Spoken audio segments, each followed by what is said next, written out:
Hi everyone, welcome back to my channel. First of all, எல்லாருக்குமே Ramadan Mubarak. இன்னைக்கு நம்ம பார்க்க போற வீடியோ மட்டன் பிரியாணி எப்படி செய்யலாம்ங்கறத பத்தி தான் பார்க்க போறோம். ஆல்ரெடி நம்ம சேனல்ல மட்டன் பிரியாணி ரெசிபீஸ் அப்லோட் பண்ணியிருக்கோம். பார்க்காதவங்களுக்கு கீழ டிஸ்கிரிப்ஷன்லயும் மேல கார்ட்லயும் கொடுக்குறேன், செக் பண்ணி பார்த்துக்கோங்க. இன்னைக்கு நம்ம பார்க்க போற இந்த ரெசிபி கரெக்ட்டா 1 kg அளவுக்கு மட்டன் பிரியாணி எப்படி செய்யலாம்ங்கறத பத்தி தான் பார்க்க போறோம். ரொம்ப ஈஸியான மெத்தட்ல நம்ம இன்னைக்கு செய்ய போறோம். இந்த ரெசிபியோட வீடியோவை நீங்க பார்க்கிறதுக்கு முன்னாடி நம்ம சேனலை இன்னும் நீங்க சப்ஸ்கிரைப் பண்ணாம பார்த்துட்டு இருக்கீங்கன்னா இப்பவே நம்ம சேனலுக்கு கீழ தெரியுற ரெட் கலர் சப்ஸ்கிரைப் பட்டனை கிளிக் பண்ணி சப்ஸ்கிரைப் பண்ணிக்கோங்க. பக்கத்துலயே ஒரு பெல் சிம்பலும் உங்களுக்கு வியூ ஆகும். அதை கிளிக் பண்ணி அதுல ஆல் அப்படின்ற ஆப்ஷன் நீங்க கிளிக் பண்ணிக்கிட்டீங்கன்னா நம்ம சேனல்ல நியூ அப்டேட்ஸ் வரும்போது உங்களுக்கு உடனே நோட்டிஃபிகேஷன் கிடைக்கும். அது மூலமா நீங்க கிளிக் பண்ணி உடனே ஓபன் பண்ணி பார்க்கலாம். சோ இந்த ரெசிபி எப்படி செய்யலாம்ன்றதை பார்க்கலாம். ஒரு பாத்திரத்துல 1/4 கப் அளவுக்கு ரீஃபைண்ட் ஆயில் ஆட் பண்ணிக்கலாம். ஆயில் நல்லா ஹீட் ஆகட்டும். ஆயில் நல்லா ஹீட் ஆனதுக்கு அப்புறமா பட்டை, லவங்கம், ஏலக்காய் இது எல்லாமே ஒரு சின்ன பீசஸாக எடுத்து அந்த ஸ்பைசஸ் மட்டும் தான் நான் ஆட் பண்ணியிருக்கேன். வேறு எதுவுமே இதில் நான் ஆட் பண்ணலை. இந்த பிரியாணிக்கு 1 kg அளவுக்கு மட்டன் அண்ட் 1 kg அளவுக்கு ரைஸ் ஈக்குவலாக குவான்டிட்டியில் தான் நம்ம எடுக்க போகிறோம். ஸோ அதனால் நம்ம வந்து ஒரு 1/2 kg அளவுக்கு வெங்காயம் மட்டும் எடுத்து நம்ம தின்னாக ஸ்லைஸ் பண்ணிக்கலாம். நல்ல நீல வாக்கில் தின்னாக ஸ்லைஸ் பண்ணி தேவையான அளவுக்கு உப்பு சேர்த்து நல்லா பொன்னிறம் ஆகிற வரைக்கும் வதக்கி விட்டுக்கலாம்.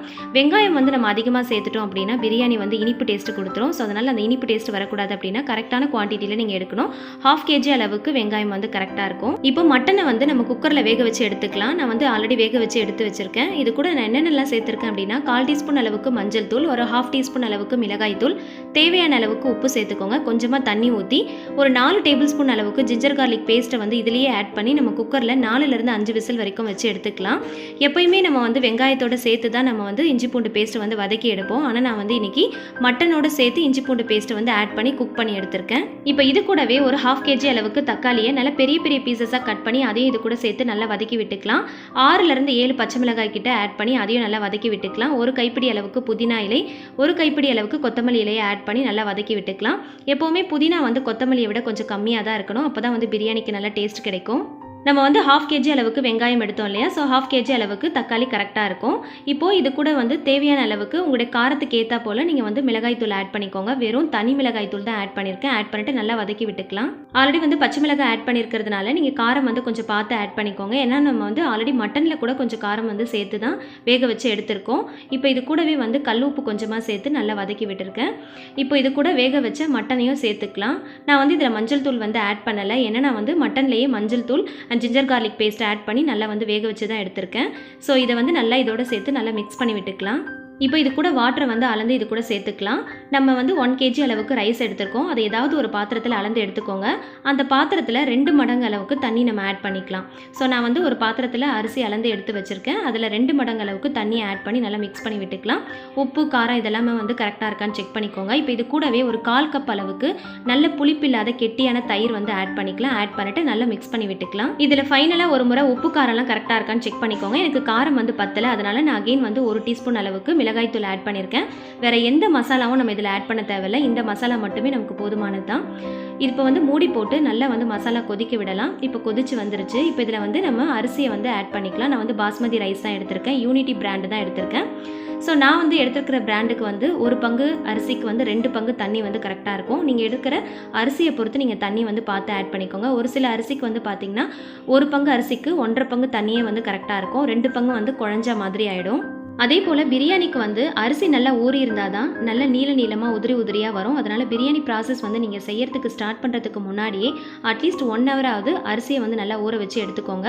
நான் வந்து 1 hour அளவுக்கு ஊற வச்சுருக்கேன். இப்போ 15 minutes கழிச்சு ஓப்பன் பண்ணி பார்த்தாச்சு. 50% கிட்ட குக் ஆகியிருக்கு. இந்த டைமில் நம்ம 4 டேபிள் ஸ்பூன் அளவுக்கு கீ ஆட் பண்ணிக்கலாம். ஆட் பண்ணிவிட்டு நல்லா மூடி போட்டுடலாம். அகெயின் வந்து ஒரு 10 minutes கழிச்சு ஓப்பன் பண்ணி ஒரு லெமன் கிட்ட பிழிஞ்சிருக்கேன். அதில் வந்து கொஞ்சமாக ஃபுட் கலர் ஆட் பண்ணியிருக்கேன். ஆப்ஷனல் தான், உங்களுக்கு விருப்பம் இருந்துச்சுன்னா ஆட் பண்ணிக்கோங்க, இல்லைனா ஸ்கிப் பண்ணிக்கோங்க. இந்த மாதிரி ஸ்ப்ரெட் பண்ணி ஊற்றிட்டு அகைன் வந்து மேலே மூடி போட்டு தம்ல போட்டுடலாம். தம்ல போடும் போது அடியில் வந்து ஒரு பேன் வச்சுக்கோங்க, தவா வச்சுட்டு அது மேலே பிரியாணி பாத்திரத்தை வச்சுட்டு மூடி போட்டுட்டு அதுக்கு மேலே ஒரு பாத்திரத்தில் தண்ணி வச்சிடலாம்.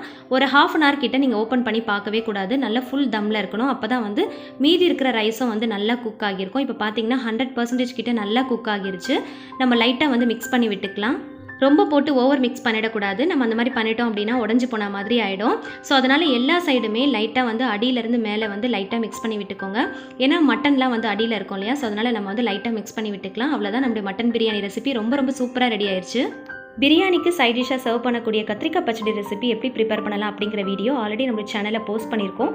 தேவைப்படுறவங்களுக்கு கீழே டிஸ்கிரிப்ஷனில் லிங்க் கொடுக்குறேன். கண்டிப்பாக போய் செக் பண்ணி பாருங்கள்.